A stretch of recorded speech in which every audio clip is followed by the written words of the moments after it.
What's new? The president of the United Auto Workers, UAW, announced on Friday that the union will extend its strike against major car manufacturers by leaving 38 General Motors and Stellantis facilities in 20 states. UAW focused on distribution centers rather than production plants this time. The three strikes that began at Ford, GM, and Stellantis, Chrysler, Dodge, plants a week ago will continue as indicated by the union. Ford avoided additional strikes by meeting some of the union's demands during last week's negotiations, according to UAW President Shawn Fain. As we have been expressing in recent weeks, we will not wait indefinitely for fair contracts with the Big Three, Fain stated during a press conference. We extend a warm invitation and encouragement to all those who support our cause to join us on the picket lines, whether they are friends, family, or even the President of the United States, Fain added. The way they can contribute is by strengthening our movement and demonstrating to the companies that they have the backing of the public.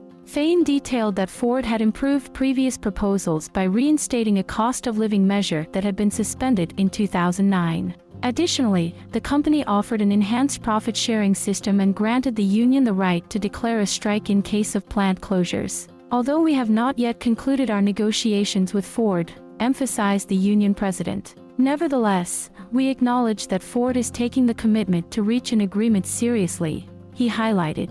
In the case of GM and Stellantis, the situation is different. The UAW strategy of gradually expanding its action is part of what Fain has called the stand-up strike, referencing the historic sit-down strike by the UAW in the 1930s.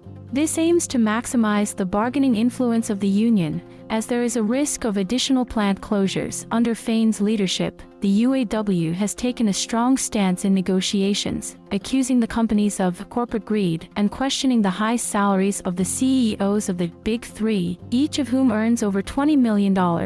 Fain has also broken with UAW tradition by not selecting one of the three companies as the primary target of the strike. Instead, he has initiated three separate sets of negotiations, keeping all three companies on alert. The UAW is seeking a 40% wage increase, which would be in line with the average COPI raises over the last 4 years. So far, the strike, which has lasted for a week, has had a limited impact on the company's profits but has placed new pressures on the automotive parts suppliers for the Big Three. However, the expansion of the strike poses new challenges for Stellantis and GM. Economic experts point out that the worst-case scenario would be an extended strike that affects the purchasing power of the workers, who are currently receiving $500 per week instead of their usual salaries. Comment on what you thought of the news, give the video a like, and subscribe to the channel. If you find it necessary, you can also share this video through your social media.